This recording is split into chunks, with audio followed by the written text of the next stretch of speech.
Now he'll have to work twice as hard in order to get rid of the sins and the ma'asiyat that he's holding upon himself.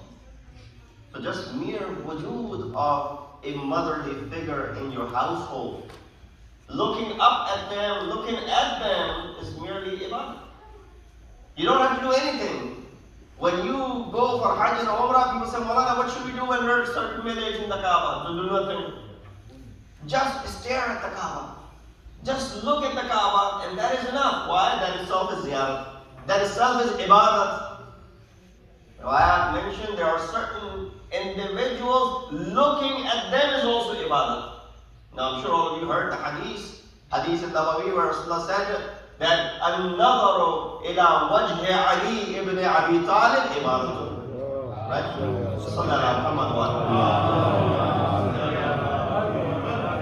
Looking at the face of Ali ibn Abi Talib is ibadat. The one whose zarbat is heavier than the ibadat of Thaqalain. In Khandaq, what did Rasulullah say? Rasulullah said, ضَرْبَةُ عَلِيٍّ يَوْمَ الْخَنْدَقِ. You know, the zarbat and the strike of Ali on the day of Khandaq is superior to ibadat al-Thaqalain.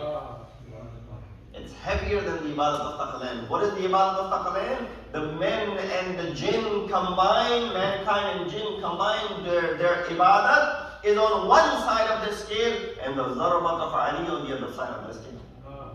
So then it makes sense. Looking at the face of Ali becomes ibadat. No, it also mentioned that looking at the face of your mother and your father is also ibadat.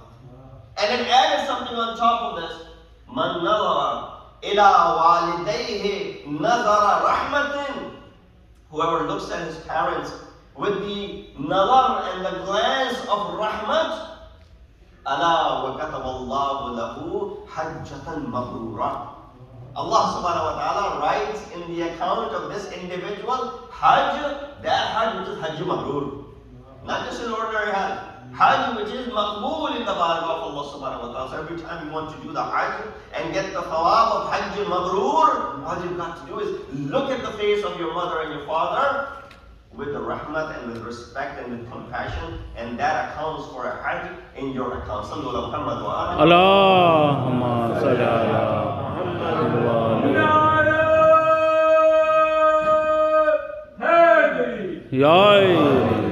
Life is not that difficult. We've made life that much difficult for us. The umur and the affairs could be very easy. How easy it is to seek the pleasure of Allah subhanahu wa ta'ala. How long does it take for you to go ahead and make someone who has become, saddened by something that you have done? Your friend, your spouse, your relatives, you haven't spoken to them. But there's one personality in your life, no matter how many differences you have, all it takes is one conversation and the rahmat is always there. It is easier to, of course, it is easiest to satisfy Allah subhanahu wa ta'ala. All you gotta say is astaghfirullah wa atubu ilayh, and Allah is satisfied. That's the reason Amir al-Mu'mineen in Dua Kuwait says what? Ya Sari al-Rida. Why is one saying, the one whose pleasure can be sought so easily? Very easily you can please Allah subhanahu wa ta'ala. All you gotta say is astaghfirullah and Allah will be pleased by you. And I think those whose mothers are alive, it doesn't take that long and that much to please your mother. So therefore, in that sense, it is equal if it's not more. So therefore, the ayah that I chose, inshallah, I will be very brief and concise with this muqaddamah, because there's another khitab after me. The ayah is from Surah Tawbah, chapter 9, ayah number 103. Allah subhanahu wa ta'ala says, خُذْ مِنْ أَمْوَالِهِمْ صَدَقَةً تُطَهِّرُهُمْ وَتُزَكِّيهِمْ. Take from their wealth sadaqah, O Prophet, and purify them, تُطَهِّرُهُمْ وَتُزَكِّيهِمْ, and cleanse them. Now I translate the word تُطَهِّر and تُزَكِّي separately, and I'll explain why. Or similarly, but there's a difference between the two. Allah uses two words. There must be two One is to purify, one is to cleanse. What's the difference between the two? And then he says, وَصَلِّ عَلَيْهِمْ.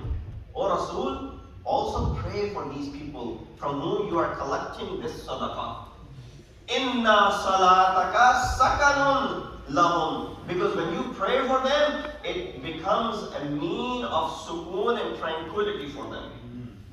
And at the end it says, Wallahu Sami'un Alim. And indeed Allah is all hearing and all knowledgeable. The word sadaqah used in this ayat, Mufassirin mention, is referring to that zakat wajib. So we know there's a sadaqah which is mustahab, and then there's a sadaqah which is zakat wajib. For example, at the end of Ramadan, what do? You take out zakatul fitrah. That is a wajib sadaqah. For example, if you have things that you deal with upon which zakat is obligatory in Islam, for example, if you have the cattle, if you have the animals, if you are dealing with gold and silver, if you have all of those crops, if you're growing a farmer, then you have to give zakat. So that is the wajib zakat which is being mentioned over here. Zakat was one of the first obligations on Muslimin, even before migration actually. Many of the wajibat became wajib after migration. So just such as salah. Namaz was not wajib before migration. After migration it became wajib, for example. They used to pray, but the obligation of namaz, the prohibition of alcohol became after migration. Many other acts of ibadat became obligatory after the migration. But zakat is one of those things which became wajib in the Makki life of Rasulullah and the Muslimin. So this ayat refers to that wajib obligation that is upon them. And Allah subhanahu wa ta'ala, after giving this ta'keed to Rasulullah, O Rasul, khudh min amwalihim, take from their wealth, sadaqatan. What does this sadaqah do to their wealth? It not only purifies their wealth, but it also purifies themselves. When you give in the way of Allah subhanahu wa ta'ala, you're not only purifying and cleansing your wealth, but you're also purifying and cleansing yourself. Your tatheer is also happening in the process. How do you purify yourself? You can take a shower and you can physically purify yourself. But can you say that I am also spiritually pure? That is another story. Spiritual purification is not merely taking a shower. Spiritual purification has to do with something that is internal. What does this sadaqah do? It takes the ill trait of bukhl and being stingy away from you. You're no longer stingy when you are able to remove wealth from yourself, which is yours, which is associated with you, where your name is associated with it, and you remove it from yourself. What are you doing? You're showing ithar and ihsan, and you are removing the trait of bukhl and being miserly from yourself. In the process, you are purifying yourself. The moment you're able to do that, you go ahead and purify yourself. So therefore, sadaqat are mentioned. There are many aspects of it. Allah subhanahu wa ta'ala, right after this ayah, number 103, in 104, He says this, Alam ya'lamu anna Allah huwa yaqbilu at-tawba ala ibadihi wa ya'khudhu as-sadaqat. Do you not know that Allah subhanahu wa ta'ala is the one who accepts the tawbah, and He is the one who receives the sadaqat that you're sending? That's why our fourth Imam, Imam Syed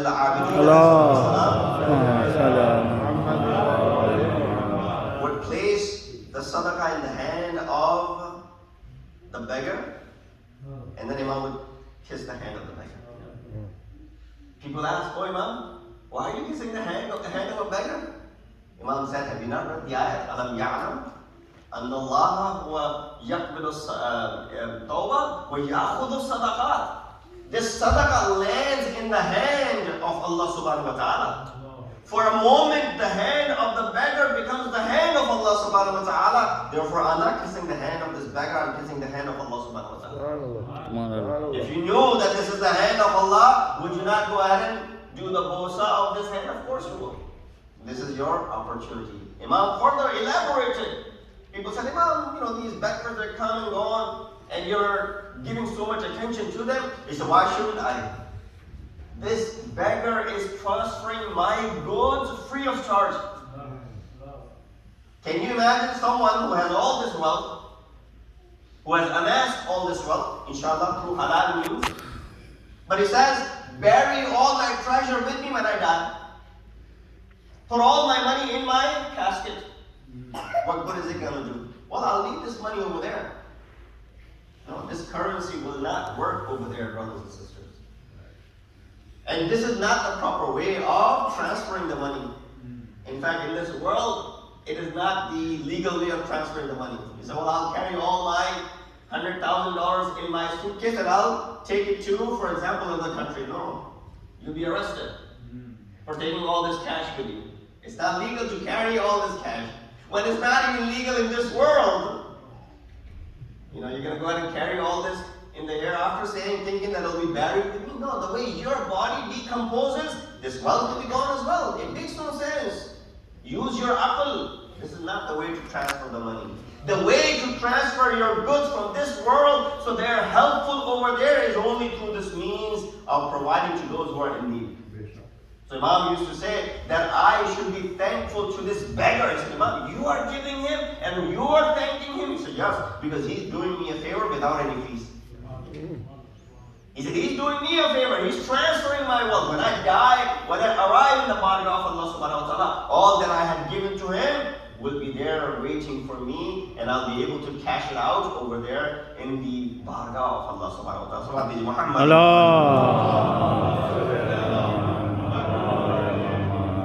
So there are many benefits of this sadaqah. One of the benefits of this sadaqah is that this sadaqah becomes the reason for delay in one's life, or death rather. Sadaqah delays your death. And there are many stories regarding this. One of the stories is that Rasulullah had mentioned regarding one of the, there were Jewish and Christian people that lived in Medina. So Rasulullah said regarding one of the workers who used to go to the jungle to cut the wood, he was a Yahudi. And Rasulullah said, this man will die today. He went and he came back and he was alive. Companion said to Rasulullah, you predicted he will die today, he's still alive. Rasulullah said, look into his woods. When they opened and saw that there was this scorpion that was biting on the piece of the wood.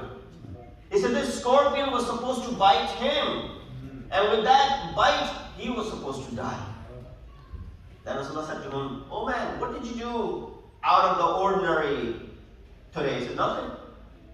My wife packs me 2 loaves of bread every day. I take it with me and I eat that as my lunch. By the time I get back home, that is enough for me. He said, as I was going, there was this beggar on the way. He asked me if I could give him something. I had nothing but the 2 pieces of loaves. I gave him one and I kept one for myself.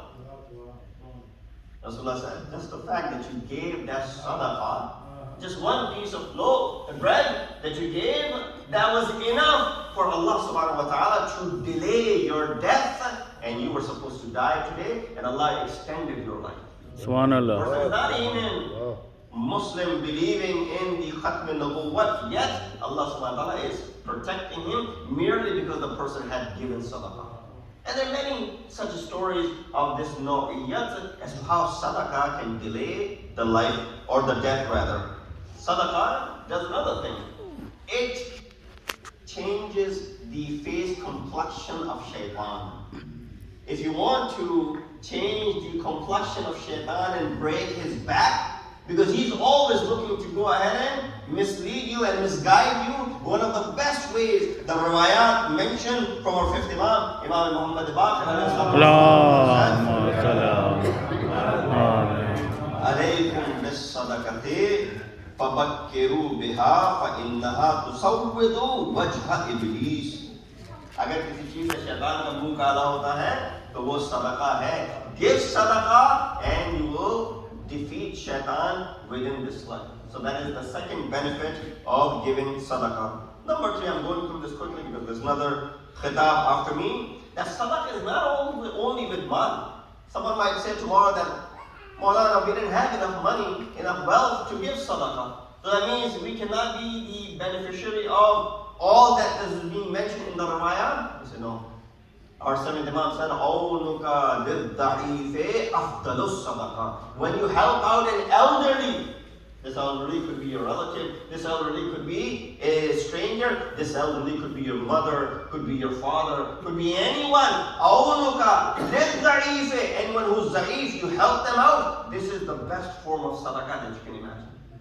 So don't lose the opportunity of helping out those who are elderly. And lastly, before I conclude, is that those who don't give sadaqah in the way of Allah subhanahu wa ta'ala, whether wajib or mustahab. As I mentioned, this here is mentioning the wajib part of the sadaqah. But in this ayah, but there are many ayat which talk about the mustahab aspect of sadaqah as well. He says, those who do not give in the way of Allah subhanahu wa ta'ala, then Allah makes them spend in the ma'asiyat of Allah subhanahu wa ta'ala. Subhanallah. Riwayat of this Imam says, وَعْلَمْ أَنَّهُ مَنْ لَمْ يُنْفِقْ فِي طَاعَةِ اللَّهِ ابْتُلِيَ بِأَنْ يُنْفِقَ فِي مَعْصِيَةِ اللَّهِ. The one who does not give in the way of Allah subhanahu wa ta'ala, Allah subhanahu wa ta'ala makes this person then squander this wealth in the ma'asiyat of Allah subhanahu wa ta'ala. You might see this individual spend money in gambling. You might know some individuals who gamble because Allah has taken the tawfiq of giving in His way, in fact, in the way of Allah subhanahu wa ta'ala. In return, what are they doing? They're spending in the ma'asiyat of Allah subhanahu wa ta'ala. You might see someone spend money in any other lahwu la'ib, which is forbidden. You see that the reason they're spending in that lahwu la'ib is because Allah has taken salb tawfiq to be able to spend in the way of Allah subhanahu wa ta'ala. And the best thing that you can do for akhirat, one of the best ways, because a lot of time it's difficult. Of course, it's better to give when you're alive. By giving the smallest of the amount, which might not be the best of the products in your life, is better than leaving behind a fortune. Of course, giving while you're alive takes a lot more, responsibility, because people start thinking about it. Shaitan comes and says, you have this obligation, you have that obligation, children's education is still pending, you have to make these payments, you have to make that payment, you have this thing planned in future. So don't give it right now. Keep it to yourself. But of course, when a person is leaving this world, then it's easy for him to make this decision that go ahead and associate this wealth of mine, give it to, for example, this charity or that charity. One of the best practices that we can take away from tonight's discussion, and I urge all of you, is to think about, when you make your wasiyat, when you write your will. Writing the will is mustahab and muakkad. Sometimes it becomes wajib, because if you don't leave behind it, then it could be fighting amongst the children. So writing wasiyat sometimes becomes wajib, but it is mustahab and muakkad. Leave a will, and in that will, go ahead and use that 1/3 option of yours when you're not depriving your children, because Allah has already written in Quran what goes towards the children. It is taken from the 2/3. You go ahead and disperse it amongst the relatives and the children, whoever is amongst your inheritors. But that 1/3 is solely your possession. You can do anything you want with that 1/3 and nobody can question you. Allah subhanahu wa ta'ala has given you that right. So use that 1/3 for your akhirah. If you couldn't give during your lifetime, use that 1/3 option for the sake of your ibadat gah, for the sake of your masajid, for the sake of your imam bargah, for the sake of, something which will continue to benefit the generations to come. Think about it. And when you make that will, write in that will that I want to use this 1/3 option so that this masjid benefits from it, this imam bargah benefits from it, this place of worship benefits from it, this charity benefits from it, and then all you've done in this process is that which you couldn't give while you were alive, now you have given direction to the children to go ahead and make that effort for you. That is something as far as the sadaqah is concerned. And of course, the reason I talk about this because inshallah Maulana will highlight more on the aspect of Isa alayhi salam, and what I wanted to give this message out regarding this ayat of Surah Tawbah 103. The best form of sadaqah, of course, is what Ahl-e-Bait gave in the battlefield of Karbala. Nothing could match what they gave, because their blood that was shed on the plains of Karbala, it irrigated the heart of Islam for until the day of judgment. None of us can give anything, no matter what we give, could never equate to the amount what Ahl-e-Bait had given already. Why did they give? Now this is where the question lies. Have you ever thought about it? I'm sure you have. Why did they give their life? Imam Hussein made it very clear in the Lam Akhruj Ashiran Wala Badr.